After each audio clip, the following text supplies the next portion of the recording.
Perfect family episode 8ல என்ன நடக்குது பார்க்கலாம். அதுக்கு முன்னாடி நம்ம சேனலை சப்ஸ்கிரைப் பண்ணாங்க, சப்ஸ்கிரைப் பண்ணிக்கோங்க. கூடவே பக்கத்துல இருக்க பெல் ஐகானை கிளிக் பண்ணிக்கோங்க. மறக்காம ஒரே ஒரு லைக் போடுங்க. டிஸ்கிரிப்ஷன்ல வாட்ஸ்அப் சேனல் லிங்க் கொடுத்துருக்கேன், அதுல ஜாயின் பண்ணிக்கோங்க. ஏன்னா டிராமாவோட பேர் போட்டா காப்பிரைட் கொடுக்குறாங்க. அதுவும் இல்லாம சில பேருக்கு யூடியூப் நோட்டிபிகேஷன் போகாது. வாட்ஸ்அப்ல ஜாயின் பண்ணிக்கிட்டீங்கன்னா நான் லிங்க் கொடுத்த அடுத்த செகண்ட் உங்களுக்கு இன்ஃபர்மேஷன் வரும். அதுக்காக தான். ஓகே, வாங்க இப்ப வீடியோக்குள்ள போகலாம். எடுத்த உடனே பிளாஷ்பேக் தான் காமிக்கிறாங்க. ரீகன்ஸ்ட்ரக்ஷன் பண்ண போற ஏரியாக்குள்ள ஒரு வேன் போகுது. அந்த வேன்குள்ள இருந்து சில குழந்தைங்களை இறக்குறாங்க. மொத்தம் 11 பேரு. அதுல ஒருத்தி தான் சூயான். அன்னைக்கு ராத்திரி அந்த இடத்துல தங்க வைக்கிறாங்க. ரீகன்ஸ்ட்ரக்ஷன் பண்ண போறதுனால அந்த ஏரியால மக்கள் யாரும் இல்ல. இவங்களை கூட்டிட்டு வந்தது 2 பேரு. அப்போ அவங்க பாஸ் அங்க வந்துட்டு இவங்களை எங்க இருந்து கூட்டிட்டு வரீங்கன்னு கேட்க, இவங்கள அவங்க பேரண்ட்ஸே நம்ம கிட்ட வித்துட்டாங்க. சூயானா காமிச்சு அவளை தவிர அவ ஒரு அனாதை. பசங்க எல்லாரையும் நாளைக்கு கண்டெய்னர் மூலமா பிலிப்பைன்ஸுக்கு அனுப்ப போறதா பேசிட்டு இருக்காங்க. அவங்க பேசினது கேட்டு பசங்களாம் அழறாங்க. அதை கேட்டு அவனுங்க சத்தம் போடாதீங்கன்னு கத்துறானுங்க. சூயான தவிர எல்லா பசங்களும் அவங்க அம்மா அப்பாவை நினைச்சு அழறாங்க. அவன் எவ்வளவு சொல்லி பார்த்தோம் பசங்க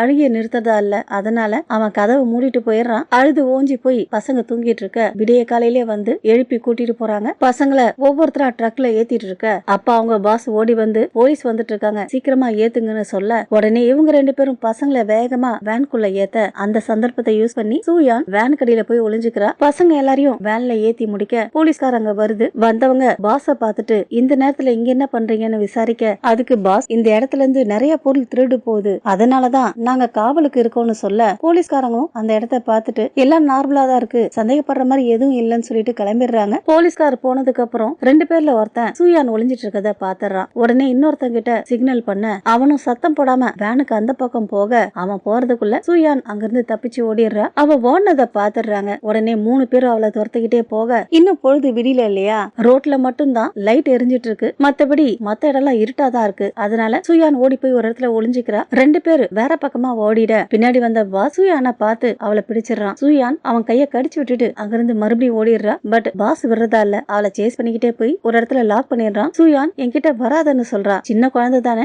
என்ன பண்ணிட போகுதுன்னு அவன் கிட்ட நெருங்க அவ சின்ன பொண்ணு இல்லையா, அதனால சின்ன சந்துக்குள்ள புகுந்து போயிடுறா. அந்த சந்துல இருந்து வெளியே போக முடியாது, கீழே பள்ளம். அப்ப அந்த பாஸ் எட்டி அவளை பிடிக்க தவறி அவனும் சூயானும் பள்ளத்திலே விழுந்துடுறாங்க. சூயான் அதிர்ஷ்டம், அவ சேஃபான இடத்துல விழுந்துடுறா. ஆனா பாஸ் கீழே விழுந்து இறந்து போயிடுறான். அப்போ பேக்ரவுண்ட்ல சூயானோட வாய்ஸ் கேக்குது. மக்கள் ஈஸியா இறந்து போயிடுறாங்க, வாழ்க்கையை முடிச்சுக்கிறது அவ்வளவு கஷ்டம் கிடையாது போல இருக்கு. அந்த சம்பவத்துக்கு அப்புறம் தான் சன்ஹா இருந்த ஆசிரமத்துக்கு போயிருக்கா போல இருக்கு. அதுக்கப்புறம் தான் அவளுக்கும் தீ விபத்து ஏற்பட்டிருக்கு. அடுத்ததான் யாங்ஹோ வீட்டுக்கு இவ போனப்போ பிரச்சனை ஆச்சு இல்லையா, அதை காமிக்கிறாங்க. பேக்ரவுண்ட்ல சூயான் சொல்றா, ஆனா அந்த உண்மை புரிஞ்சுக்கிட்டா வாழ்க்கை ஈஸியா இருக்காது. அதுக்கப்புறம் சன்ஹாய் வீட்டுக்கு போய் பிரச்சனை பண்ணுவா இல்லையா, அதை காமிக்கிறாங்க. கேங் சிகரெட் துண்டை வீட்டுக்குள்ள போட்டது. அதுக்கப்புறம் அவளும் சன்ஹாயும் வீட்டை விட்டு தப்பிச்சு வந்தது. அதுக்கப்புறம் கேங் சூயான் கிட்ட அவ பொருளை கொடுத்துட்டு ஜூனியரோட இந்த நிலைமைக்கு நீ தான் காரணம்னு சொல்றாரு. அதை கேட்டு சூயான் அதிர்ச்சியாக ஸ்கிரீன் பிளாக் அவுட் ஆகுது. அப்போ கன் ஃபயர் ஆகிற சத்தம் மட்டும் கேக்குது. அடுத்ததா மறுபடியும் ஒரு பிளாஷ்பேக் காமிக்கிறாங்க. சன்ஹாய், சூயான், யாங்ஹோ, ஜியூ 4 பேரும் பாஸ்கெட் பால் விளையாடுறாங்க. மொத்தம் 4 பேர் இல்லையா, யார் யார் கூட சேர்ந்து விளையாட போறதுன்னு ராக் பேப்பர் சிசர் விளையாண்டு முடிவு பண்றாங்க. முதல்ல ஜியூவும் யாங்ஹோவும் விளையாடுறாங்க. ஜியூ ஜெயிக்கிறாரு. அடுத்ததா சன்ஹாயும் சூயானும் விளையாடுறாங்க. சூயானுக்கு சன்ஹாய் ராக் பேப்பர் சிசரை எப்படி விளையாடுவான்னு நல்லாவே தெரியும். முதல்ல 2 முறை ராக்குன்னு காமிச்சவ 3வது முறை சிசர்னு காமிப்பாளாம். அதனால அவளை ஜெயிக்கவும் முடியும், தோக்கடிக்கவும் முடியும். அவ தோத்துட்டாக்க யாங்ஹோ டீம், ஜெயிச்சானாக்க ஜியூ டீம். இவதான் யாங்ஹோவை விரும்புறா இல்லையா, அதனால வேணும்னே அதுல தோத்து போறா. சோ இப்போ சன்ஹாயும் ஜியும் ஒரு டீம், யாங்ஹோவும் இவளும் ஒரு டீம். சன்ஹாய் ஜியூ கூட டீம் ஆனது யாங்ஹோக்கு வருத்தமா தான் இருக்கு. இருந்தாலும் இவகிட்ட நாம நல்லா விளையாண்டு எப்படியாவது ஜெயிக்கணும்னு சொல்றாரு. அடுத்ததான் 4 பேரும் விளையாடுறாங்க. பேக்ரவுண்ட்ல சூயான் சொல்றா, சன்ஹாய் நீ மட்டும் யாங்ஹோவை எனக்காக விட்டு கொடுத்திருந்தீனா கடந்த காலத்துல நீ பண்ண தப்பு எல்லாத்தையும் மறந்திருப்பேன். நீ யாங்ஹோ கூட இருக்கிறத விட நான் கொடுக்கற மன்னிப்பு உனக்கு பெட்டரா இருந்திருக்கும். என்ன நான் சொல்றது சரியா? இவ யாரு அவளுக்கு மன்னிப்பு கொடுக்கறதுன்னு தெரியல. பிளாஷ்பேக் அதோட முடிய இப்ப வீட்டை காமிக்கிறாங்க. வீட்டுல இருந்த நெருப்பு எல்லாத்தையும் அணைச்சிட்டாங்க. வீடு கம்ப்ளீட்டா நாசம் ஆயிடுச்சு. நல்ல வேலை உயிர் சேதம் எதுவும் இல்ல. அக்கம் பக்கத்து வீட்டுல இருக்க சிசிடிவி கேமரா, அப்புறம் ரோட்ல நின்னுட்டு இருக்க காரோட டேஷ் கேமரா எல்லாத்தையும் சீஃப் செக் பண்ண சொல்றாரு. ஒரு பக்கம் அம்மாவும் அப்பாவும் சோகமா உட்கார்ந்து இருக்க சீஃப் சொன்னதுக்கு சரின்னு சொன்ன ஆபீசர் சூயானை என்ன பண்றதுன்னு கேட்க அவளை வாண்டட் லிஸ்ட்ல போட்டிருக்கிறதாகவும் அவ கூட ஹாஸ்டேஜ் இருக்கிறதுனால ரொம்ப தூரத்துக்கு அவளால போயிருக்க முடியாதுன்னு சொல்றாரு. அப்போ அந்த ஆபீசர் ஜூனியர் ஆயுதத்தால கடுமையா தாக்கப்பட்டிருக்காருன்னு சொல்றாரு. இன்னொரு பக்கம் ஜியூவை காமிக்க ஜியூ இன்னும் கண்மொழிக்கவே இல்ல. அப்படியே கட் பண்ணி கேங்க காமிக்க கேங் கார்ல எங்கேயோ போய்கிட்டு இருக்காரு. அவரு கூட தான் சன்ஹா இருக்கிறா, ஆனா மயக்கத்துல இருக்கிறா. டிக்கில சூயான் இருக்கிறா. அடுத்ததா அப்பாவை காமிக்க அப்பா கேங்குக்கு போன் பண்ணி இதெல்லாம் ஓ வேலை தானே, சன்ஹா எங்க? அதுக்கு கேங் நீங்க எப்படி என் என்கிட்ட இந்த மாதிரி பேசலாம்? உங்க வீட்டுல நெருப்பு அணையறதுக்கு காரணமே நான் தான். கவலைப்படாதீங்க, சொன்ன மாதிரி பணத்தை கொண்டாந்து கொடுத்துருங்க. நான் சீக்கிரமா கொரியா விட்டே போறேன். நாளைக்கு சாயந்தரம் கிளம்பிடுவேன். அட்ரஸ் மெசேஜ் பண்றேன். உங்களுக்கு தெரிஞ்ச விஷயம் தான், என்ன ஆனாலும் நீங்க தனியா தான் வரணும். அது வரைக்கும் சன்ஹாய என் கூட வச்சிருக்கிறேன். பணத்தை கொடுத்துட்டு அவளை கூட்டிட்டு போங்க. சன்ஹாய் எல்லாத்தையும் கண்டுபிடிக்கிறதுக்குள்ள சீக்கிரமா எல்லாத்தையும் முடிங்க. சன்ஹாய் இன்னும் மயக்கத்துல தான் இருக்கா. போன் பேசி முடிச்ச கேங் மார்க்கெட்டுக்கு போயிட்டு சன்ஹாய்க்காக ஒரு ஷூவை வாங்குறாரு. இன்னொரு பக்கம் சன்ஹாய காமிக்க இப்பதான் மயக்கம் தெளிஞ்சு எழுந்திருக்கிறா. அவ இருக்க இடம் ஏதோ பீச் பக்கத்துல இருக்கு. இன்னொரு பக்கம் கேங்கோட ஃப்ரெண்டு டயர்ல தூங்கிட்டு இருக்க சன்ஹாய் அங்கிருந்து எஸ்கேப் ஆகலான்னு பாக்குறா. கரெக்டா கேங் வந்துடுறாரு. எழுந்திருச்சியான்னு கேட்க சூயான் எங்கன்னு இவ கேட்க ஷூ கொடுத்து போட்டுக்கோ, சீக்கிரமா உன் அப்பா இங்க வந்துருவாருன்னு சொல்றாரு. அவர் குரலை கேட்டு தூக்க கலைஞ்ச ஃப்ரெண்ட் அங்க ஓடி வர கேங் அவ இந்நேரம் ஓடி போயிருப்பான்னு ஃப்ரெண்ட திட்டிட்டு அவங்களுக்கு சாப்பாடு வாங்கிட்டு வர சொல்லி அனுப்புறாரு. இன்னொரு பக்கம் ஜூனியர் இறந்து போயிடுறாரு. அவருக்கு ஃபியூனரல் நடந்துட்டு இருக்க அவரு டீமை சேர்ந்த எல்லாரும் போய் அவருக்கு மரியாதை செலுத்துறாங்க. எல்லாரும் மரியாதை செலுத்திட்டு போயிடுறாங்க. ஆனா சீனியரால அதை தாங்கிக்க முடியல. அங்கேயே உட்காந்து அழறாரு. மறுபடியும் சன்ஹாய காமிக்க சன்ஹாய் கேங் வாங்கி கொடுத்த ஷூவை போட்டுக்கிறாங்க. அப்ப கேங் அப்பாக்கு கால் பண்றாரு. ஆனா அவரு போனை பிக் பண்ணவே இல்ல. பத்தாவதுக்கு சாப்பாடு வாங்க அனுப்பின ஃப்ரெண்டையும் காணோம். அப்போ அப்பா கிட்ட இருந்து ஒரு மெசேஜ் வருது. நீ கேட்ட பணத்தை ரெடி பண்றதுக்கு கொஞ்சம் நேரம் ஆகும், அது வரைக்கும் காத்துக்கிட்டு இருன்னு. அதை படிச்சு பார்த்தவர் உடனே சன்ஹாய் கிட்ட ஓ அப்பா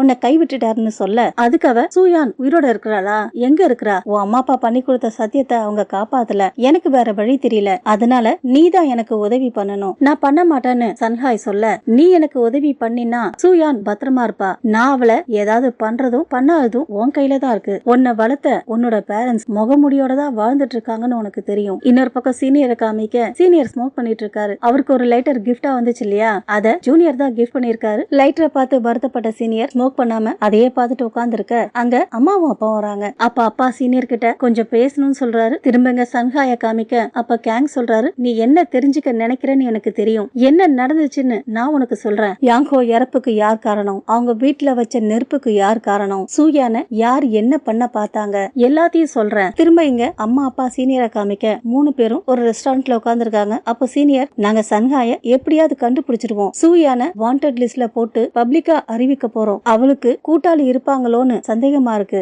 ஏன்னா ஸ்கூல் படிக்கிற ஒரு பொண்ணால ஒரு டிடெக்டிவை தாக்கிட்டு தன்னை எதிர்க்கிற ஒரு பொண்ணை தூக்கிட்டு போயிருக்க முடியுமா, உங்க வீட்டுக்கு முன்னாடி இருந்த சிசிடிவி ஃபுட்டேஜ கலெக்ட் பண்ணிட்டோம், அங்கிருந்து போன காரோட லைசன்ஸ் பிளேட்டையும் ட்ராக் பண்ணிட்டு இருக்கோம், அதுக்கப்பா அது சூயான் வேலை இல்லைன்னு சொல்ல அதை கேட்டு சீனியர் அதிர்ச்சி ஆகுறாரு. இன்னொரு பக்கம் அம்மா அப்பாவை தடுக்க அப்பா சொல்லிடலான்ற மாதிரி தலையாட்டுறாரு. அடுத்ததா சீனியர் கிட்ட சூயான் குற்றவாளி கிடையாது, சன்ஹாயும் சேஃபா தான் இருக்கிறா, அதுக்கு சீனியர் உங்களுக்கு தெரிஞ்ச எல்லாத்தையும் சொல்லுங்க, உங்களுக்கு யார் மேலேயாவது சந்தேகம் இருக்குதா. திரும்பங்க சன்ஹாய காமிக்க அப்ப கேங் சொல்றாரு இந்த விஷயத்த சொல்றதுக்கு முன்னாடி நான் யாருங்கிறத கிளியர் பண்ணிடுறேன், நான் யாருன்னு நினைக்கிறேன்னு கேட்க சன்ஹாய் எதுவும் சொல்லாம அமைதியா இருக்க நான் தான் உன்னோட அப்பா, உன்னை பெத்த அப்பா, என் குழந்தைய என்கிட்ட இருந்து பறிச்சுக்கிட்டாங்கன்னு சொன்னல அது நீதான். அதை கேட்டு சன்ஹாய் எந்த ரியாக்டும் பண்ணாம அமைதியா இருக்க அதை பார்த்த கேங் என்னாச்சு உனக்கு ஆச்சரியமா இல்லையா, ஆக்சுவலா எனக்கு சந்தேகம் இருந்துச்சு, உங்களை முதல்ல பார்த்ததுல இருந்து உங்களை எங்கேயோ பார்த்த மாதிரி தோணுச்சு, சின்ன குழந்தையா இருக்கிறப்பவே இவளை விட்டு பிரிஞ்சு போயிட்டு இருக்காரு, அவ கூட இருந்தப்போ சாப்பிடுற பொருளை ஏதாவது தூக்கி போட்டு அழகா வாயில கேட்ச் பிடிப்பாரு, அதே மாதிரிதான்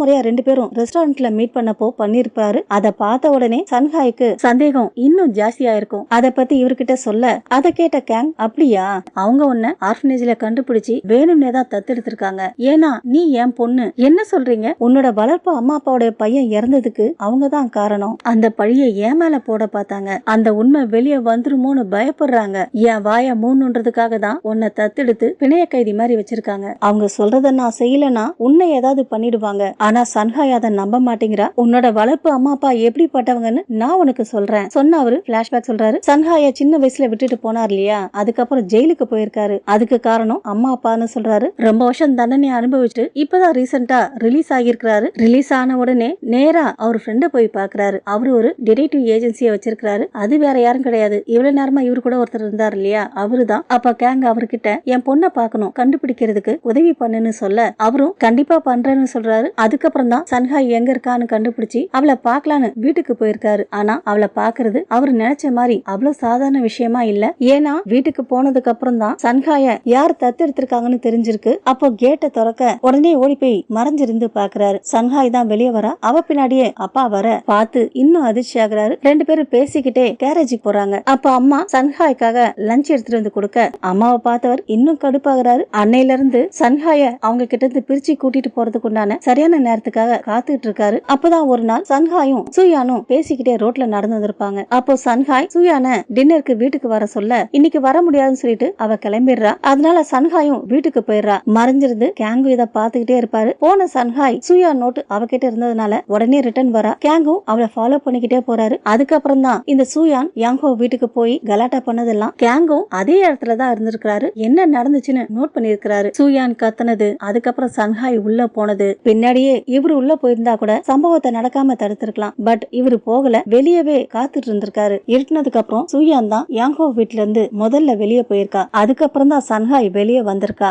வந்தவ உடம்பு முழுக்க ரத்தமா இருந்திருக்கு. அதையும் இவரு பாத்திருக்காரு. அதுல இருந்தே உள்ள ஏதோ பிரச்சனை நடந்திருக்குன்னு புரிஞ்சுக்கிறாரு. சன்ஹாய ஃபாலோ பண்ணிக்கிட்டே வீட்டுக்கும் போயிருக்காரு. அங்கேயே நின்னு அடுத்ததா என்ன நடக்குதுன்னு பாக்கலான்னு காத்துட்டு இருக்க அப்ப அம்மா யாங்கோ வீட்டுக்கு போக இவரும் ஃபாலோ பண்ணிக்கிட்டே போறாரு. இவரும் யாங்கோ வீட்டுக்கு போகலாம்னு நினைக்கிறப்போ யாங்கோவுடைய பேரண்ட்ஸ் கார் அங்க வந்துட அதனால உள்ள போக முடியாம போயிடுது. கார் கிட்ட வர்றதுக்குள்ள ஒளிஞ்சுக்கிறாரு. கார் உள்ள போன அடுத்த செகண்ட் பேக் கேட் வழியா அம்மா நோட்டையும் போனையும் எடுத்துக்கிட்டு வெளியே வந்துடுறாங்க. ஆனா கேங் அம்மாவை ஃபாலோ பண்ணிக்கிட்டு போகல. யாங்கோ பேரண்ட்ஸ் வீட்டுக்குள்ள போய் ரொம்ப நேரம் ஆகியும் போலீஸ்காரோ இல்ல ஆம்புலன்ஸோ அந்த இடத்துக்கு வரல. அப்படின்னா அம்மா யாங்கோ பாடிய எங்கேயோ மறைச்சு வச்சுட்டு வந்திருக்காங்க போல இருக்கு. அதனால கேங் எங்கேயும் போகாம அங்கேயே வெயிட் பண்ணிட்டு இருந்திருக்காரு. மிட் நைட்ல அம்மா மறுபடியும் யாங்கோ வீட்டுக்குள்ள போயிருக்காங்க. கொஞ்ச நேரத்துல யாங்கோ வீட்டுல இருந்து அவசரமா வெளியே வந்த அம்மா நிக்காம கொள்ளாம வேகமா வீட்டுக்கு ஓடிட்டு இருக்காங்க. கேங்கும் அங்கே இருந்து நடந்த எல்லாத்தையும் கவனிச்சிருக்காரு. அவங்க வேகமா ஓடுறத பார்த்துட்டு யாங்கோ வீட்டை போய் பாக்குறாரு. வீட்டுல தீ பிடிச்சு எரிஞ்சிட்டு இருக்கு. மறுநாள் சூயான் சன்ஹாய் வீட்டுக்கு போயிட்டு சன்ஹாய சரணடை சொல்லி பேசிட்டு இருப்பா இல்லையா, அந்த சமயத்துல கேங்கும் வீட்டுக்கு போயிருக்காரு. இவ ரூம்ல பேசிட்டு இருக்க நேரம் தான் கேங் ஹால்ல அம்மா அப்பா கூட பேசிட்டு இருந்திருக்காரு. அவங்க கிட்ட அவரு பார்த்த விஷயத்த சொல்ல அதுக்கு அவங்க அப்படின்னா சன்ஹாய்க்காக பிரச்சனையை கிளியர் பண்ண சொல்றாங்க. அப்பா அவ ஜெயிலுக்கு போக கூடாது, ஏன்னா எங்களுக்கு அவ தேவை, எங்களால அவளை இழக்க முடியாது. அதுக்கு கேங் உங்களுக்கு புத்தி கெட்டு போச்சா, சன்ஹாய என்ன பண்ணலாம்னு பாக்குறீங்க, பழி வாங்கணும்னா என்ன வாங்கிக்கோங்கன்னு சொல்ல அதுக்கு அப்பா சத்தம் போடாத, இப்ப சன்ஹாயும் அவ ஃப்ரெண்டும் ரூமுக்குள்ள பேசிட்டு இருக்காங்க, அமைதியா இருன்னு சொல்லிட்டு கேங் கத்துனாரு இல்லையா, அது அவங்க காதுல விழுந்திருக்குமான்னு செக் பண்றதுக்காக சன்ஹாய் ரூமுக்கு போறாரு. அங்க சூயான் தான் ரொம்ப ஓரா கத்திட்டு இருப்பா இல்லையா, ஏதாவது பேசு, அங்க இன்னும் நிறைய பேர் இறந்து போயிருக்காங்க, எப்படி இப்படி ஆச்சு, இப்போ அதெல்லாம் முக்கியம் இல்ல, நீ போய் சரணடைஞ்சிடு. அவ சொன்னதை கேட்டு அப்பா கடுப்பாயிடுறாரு. உடனே ஹாலுக்கு போயிட்டு பிரச்சனை ஆயிடுச்சு, விட்னஸ் இருக்குது, விட்னஸ் இருக்கிற விஷயம் எனக்கு தெரியாது, அந்த விட்னஸ நீ பாத்துக்கோன்னு கேங் கிட்ட சொல்ல அதை கேட்டு கேங் அதிர்ச்சியாக, ஏன் என்னாச்சு, சன்ஹாய்க்கு உண்மை தெரிஞ்சா பரவாயில்லையா, வளர்ப்பு அம்மா அப்பாவுடைய பையன் இறப்புக்கு தான் சொந்த அப்பா தான் காரணம்னு அவளுக்கு தெரிஞ்சா என்ன ஆகும், சன்ஹாயும் ஒன்ன மாதிரியே ஒரு குற்றவாளி ஆகணும்னு நினைக்கிறியா, நானும் சன்ஹாயோ யாரையும் எதையும் பண்ணல, அது ஆக்சிடென்ட். அதுக்கு அம்மா அதே எப்படி உங்களுக்கும் உங்க பொண்ணுக்கு மட்டும் விபத்து ஏற்படுது, எனக்கு ரொம்ப ஆச்சரியமா இருக்கு, நாங்க கஷ்டப்படுறதுக்கு யார் காரணம்னு ஞாபகம் இருக்கா, ஒரு அப்பாவா இத கூட அவளுக்கு பண்ண மாட்டீங்களா, விஷயம் பெருசாகிறதுக்குள்ள விட்னஸே இல்லாம பண்ணிடுங்க, இல்லனா சன்ஹாய் வாழ்க்கைக்கு தான் பிரச்சனை வரும், கண்டிப்பா நீங்க பண்ணுவீங்க, சன்ஹாய்க்கு ஏதாவது ஆச்சுன்னா இழக்கிறதுக்கு உங்களுக்கு எதுவும் கிடையாது. அப்போ சூயான் உள்ள பேசுறது இவங்களுக்கு கிளியரா கேக்குது. சூயான் அப்போ என்ன சொல்றானா, யாங்கோ மட்டும் இல்ல அவன் பேரண்ட்ஸ் இறந்ததுக்கும் நீ தான் காரணம், நீ ஸ்டேஷனுக்கு போகலனா என்ன, நான் போகிறேன்னு சொல்றா. அதை கேட்டாப்பா உடனே சன்ஹாய் ரூமுக்கு போறாரு. அப்பதான் சூயான் கதவு திறக்கிறா. வெளியே அப்பா நிக்கிறத பார்த்து தூக்கி வாரி போட அப்பா அவளை பார்த்து ஸ்மைல் பண்ணிட்டு பேசி முடிச்சிட்டியாமா கிளம்புறியான்னு கேட்க அதுக்கு அவ சன்ஹாய பார்த்துட்டு நானும் சன்ஹாயும் வெளியே போறோம்னு சொல்ல அவளுக்கு உடம்பு சரியில்லை, அவ ஏன் வெளியே போகணும், எங்க போகணும்னு சொல்லு, நான் உன்னை டிராப் பண்றேன். அதுக்கு அவ வேண்டாம் பரவாயில்லன்னு சொல்லிட்டு சன்ஹாய திரும்பி பார்க்க அவ இந்த பக்கம் திரும்பவே இல்ல. அதனால சூயான் அங்கிருந்து போயிடுறா. அவ அங்கிருந்து போனதுக்கு அப்புறம் அம்மா கேங் கிட்ட இன்னும் என்ன பண்ணிட்டு இருக்கீங்க, இப்பவே அவளை ரெட் பண்ணிடுங்க. இன்னொரு பக்கம் சூயான் போலீஸ் ஸ்டேஷனுக்கு போக அப்பதான் அப்பா கார் வந்து அவளை பிக்கப் பண்ணிட்டு போகுது. கேங் தான் அவளை பிக்கப் பண்ணிட்டு போயிருக்காரு. பிளாஷ்பேக் அதோட முடிய அப்ப கேங் சொல்றாரு, அவங்க ஆர்டர்ஸ ஃபாலோ பண்றதை தவிர எனக்கு வேற வழி இல்ல, இதுக்கு பின்னாடி வளர்ப்பு அம்மா அப்பா தான் இருக்கிறாங்க. இன்னொரு பக்கம் சீனியரை காமிக்க அப்ப சீனியர் உங்க குடும்பத்துக்கு பின்னாடி என்ன கதை இருக்குது, அதுக்கு அப்பா சொல்றாரு உங்க ஜூனியர் இறப்புக்கு சாய் யூன் மின் தான் காரணம்னு சொல்ல ஆக்சுவலா கேங்கோட உண்மையான பேரு சாய் யூன் மின் போல இருக்கு. சாய் யூன் மின்னா யாரவன், அவன் தான் என் பிள்ளையோட இறப்புக்கு காரணம், அதுக்காக 12 வருஷம் ஜெயில் தண்டனை அனுபவிச்சிருக்கான், ஆனா அதுக்கெல்லாம் வருத்தப்படவே இல்ல, அதுக்கு பதிலா எங்களை மிரட்டுறான். இன்னொரு பக்கம் அம்மா அழுதுட்டு இருக்க அவன் டிமாண்ட்ஸ் நாங்க நிறைவேற்றலனா சன்ஹாய ஏதாவது பண்ணிடுவேன்னு சொல்றான். அப்படியே கட் பண்ணி ஒரு பிளாஷ்பேக் காமிக்கிறாங்க. சூயான் ஒரு மரத்து கீழே உட்கார்ந்துருக்கா. அங்க பக்கத்துல இருக்க ஒரு பார்ல தான் அவ கூட தங்கியிருக்கா இல்லையா, அந்த பொண்ணு வேலை பார்த்துட்டு இருக்கா. வேலை முடிஞ்சு வெளியே வந்த அந்த பொண்ணு சூயானை பார்த்துட்டு மறுபடியும் ஓடி போயிட்டியான்னு கேக்குறா. இவங்க 2 பேரும் ஒன்னா தானே தங்கி இருக்கிறாங்க, சூயான் அடிக்கடி வீட்டை விட்டு ஓடிடுவா போல இருக்கு, அந்த மாதிரிதான் இந்த முறையும் ஓடி போயிருக்கா போல இருக்கு. அந்த கோவத்துல பேசாம இந்த பொண்ணு போக அவளை ஃபாலோ பண்ணிக்கிட்டே கத்திக்கிட்டு இவளும் போறா. கொஞ்ச தூரம் போனதுக்கு அப்புறம் அந்த பொண்ணு இவளை பார்த்துட்டு எதுக்காக என் பின்னாடியே வர போன்னு சொல்ல, அதுக்கு அவ அக்கா உன் முதுகுல ஏதோ ஒட்டி இருக்குன்னு சொல்ல இவளும் திரும்பி திரும்பி பாக்குறா. பட் அவளுக்கு தெரியல. அதனால சுயான் வந்து அதை எடுத்து கொடுக்க யாரோ பபிள் காம ஒட்டிட்டு போயிருக்காங்க. அதை பார்த்த அவ முன்னாடியே சொல்றதுக்கு என்னன்னு கேக்குறா. நீங்க தான் நிக்கவே இல்லையே சொன்ன அவ சிரிக்க அந்த பொண்ணு சிரிச்சிடுறா. ஒரு வழியா ரெண்டு பேரும் சமாதானம் ஆயிடுறாங்க. அப்ப சுயான் அந்த பொண்ணு கிட்ட நம்ம ஆர்ஃபனேஜ்ல இருக்கிறப்போ சின்னதா இருந்தா கூட கனவு காணுன்னு சொன்னீங்கல்ல, நானா சொன்னேன்னு அந்த பொண்ணு கேட்க, ஆமா நீங்க தான் சொன்னீங்க, கனவு நனவாகுமான்னு கேட்க, அதுக்கு அந்த பொண்ணு எனக்கு அப்படி தோணல, என் கனவு நனவாகுன்றதுக்காக தான் உழைச்சிட்டு இருக்கேன். ஆனா நிஜத்துல வாழ்க்கை ரொம்ப போராட்டமா இருக்கு.